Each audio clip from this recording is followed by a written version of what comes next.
Do you have scarves in your closet, but they never seem to make it on your body and out of the house? I totally feel you. Scarves have always been my secret weapon, and now they can be yours too. And if you're just tuning in to the Facebook Live, we're going to have a chance for questions and comments at the end, so save your questions and let us know who your question is for. I'm Alexandra Greenawalt, a personal stylist here in New York City, and I'm the author of this book, Men by a Stylist, that has all of my best tips and tricks of the city, and I'm here with ElizabethGillett today. Hi, I'm Elizabeth, and here in my showroom, I'm a scarf designer and soft accessories designer, and I'm here to show you some of our ideas and share ways of styling with the style guru. Yeah, so we're going to actually share some scarf tips so that your scarves actually leave the house. And I found, working with my private clients, that I would always discover like this hidden pile of scarves that I would ask the client, like, are you wearing your scarves? And they'd be like, no, I don't know how to wear them. I don't know how to combine them. And so I think part of the problem for clients was that oftentimes we get scarves as presents. And we maybe don't love the pattern or the color doesn't look so good on us. Luckily, we're in a showroom where all the scarves are beautiful, so that's not a problem. But, so we're going to show 3 different ways that you can wear your scarf, not under your face, but on your back. So, kick us off. All right, so one of Alexandra's favorite ways is to take your silk square and tie it around your handbag. This is a great way to like repurpose, you know, because oftentimes the handles get worn out or they get frayed, and let's say we don't have modern leather goods in our town, or we don't have a great resource in our town. This is like a great quick fix. Plus, you can match it to your outfit of the day. So it's so true. It's just like another point of pop of color, another way to like accessorize without having to buy a whole new wardrobe. Correct. And this is a great way to add a bit of print to your solid ensemble. It's with your printed silk scarf. So one of the reasons that Elizabeth got in my book is because we had this mission, we had this criteria in selecting vendors for the book. And it was super important to me that, number one,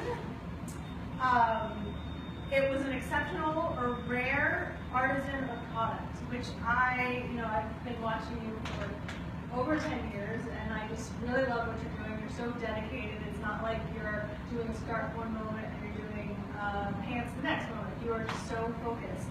So that was like major check on that criteria. And number 2, does it answer a style question that my clients face? And it's like, yeah, I felt like so many of my clients, they've got black, they've got white, they've got neutrals in their wardrobe, but they don't necessarily have pops of color. And scarves are very easy fixes to add pops of color into your wardrobe. And then number 3, would I be a customer or am I a paying customer? It was super important to me that the people in the book were not in the book because of the sway of swag. I feel really strongly about this. Like, I just feel like so much of the fashion industry is built on people are getting free shit, and so they're writing about it. And for me, it was like, no, if I like a company, if I like what they're doing, I will want to pay for what they're doing. I will want to be a customer. So what you're saying is you vetted the resources that are listed in the book, and it's unbiased. So she found the resources. In my case, she came and found me at a trade show and waited to reach out and see whether or not I was worthy of being included. Yes. So, and then the third way, you want to take us to the third way to show? Yeah. So this is an oblong silk and cashmere modal scarf, and it's tied around the handle. And what I like about what Alexandra chose here was that she picked up the metallic hue and brought it in on a solid neutral. So this could tie in with anything in your outfit, but it's a great way to add a pop of color. And a piece of print in this rather, solid ensemble. It can go with your lip color or refer to your cheek color. It's just a great way to add a little brightness. Yeah. And then the last move is kind of an advanced move. So I'm a big vintage freak, and this is a vintage lucite bag. And I love the bag. I love it. But if you just put your stuff in it, then it shows and it's kind of messy. So I discovered, okay, if I take a scarf and use the scarf to sort of cover up my personal items, because sometimes you just don't want your tampons showing. And then you can change the look of the bag with just like swapping out the scarf, which I love. And you can just change the colors. Let's see. Now I know that you have a favorite way to wear a scarf. Yes, and you haven't seen it yet, so I'm going to show you the way to wear the scarf. So I have an oblong scarf. You can do this with any scarf at home. You can practice along with me. So hold it by a corner, slide it through your fingers. What you're doing is you're working with the magic of the bias, which is the angle of the fabric, which allows it to drape really nicely. So I put about half the length on one side, wrapped it around, and you've got a really graceful drape. From here, you could move the ends, tuck them under if you don't want the extra length interfering with whatever's going on with your outfit. The other way, which this is the more exceptional of the two ways, is again, start by holding with a corner, run it through your fingers. When you get to the opposite corner, tie it. You're going to tie a small knot, and you can adjust the size of the knot to control the size of the garment.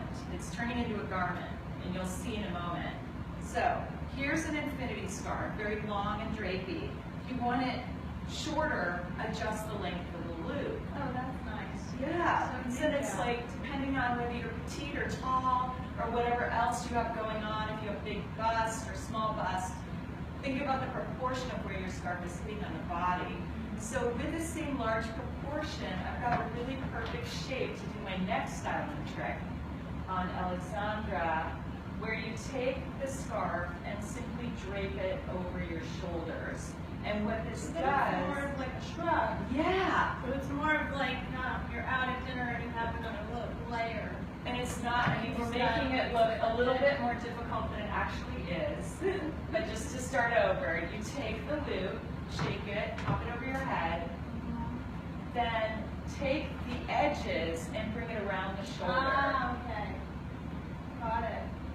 And then adjust the remaining layer to make it look really elegant. Okay. This With piece, a mirror. with a mirror, or without, you can sort of, figure it out, or your friend. Yeah. This piece has a border, so you can see the cobalt blue poking out, and that makes the asymmetry of this style look really beautiful. I mean, this scarf doesn't appear to have the colors of Alexandra's solid dress, but when you put it on, it works. Yeah. And there you have it. Love it. So, we'd love to take questions. Do we have anyone live? Have you gotten any questions? If you don't have a question now, Can you see it but in you the find them comments? later, you could always No? send us a message, All and right. we will respond. All right.